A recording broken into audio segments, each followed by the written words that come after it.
आगाह कयूं अव्हांखे ड्रखण मां पीर चंडाम लिंक रोड ते नौजवान जो गोलियूं लॻल लाश थियो आहे। अफ़सोसनाक ख़बर आहे अव्हां ताईं पहुचायूं पिया लाश जी सुञाणप ॻोठु बेगू शहर वासी इम्तियाज़ अली शहर तौरु थी आहे।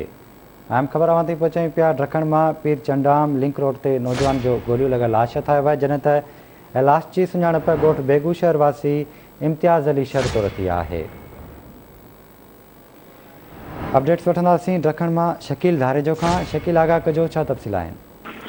जी, ॾखण पीर चंडाम लिंक रोड ते नौजवान जो गोलियूं लॻल लाश आयो आहे, जंहिंजो इलाइक़े वासियुनि पुलिस खे इतलाह ॾिनो, जंहिं महिल ॾखण पुलिस पहुची लाश तहवील में वठी छॾियो आहे।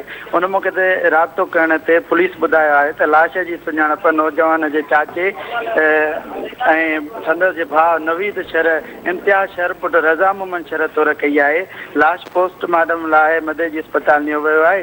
वाक़े जी वधीक जांच कई पई वञे। ठीकु आहे शकील, वॾी महिरबानी अव्हां जी तफ़सील खां करण लाइ।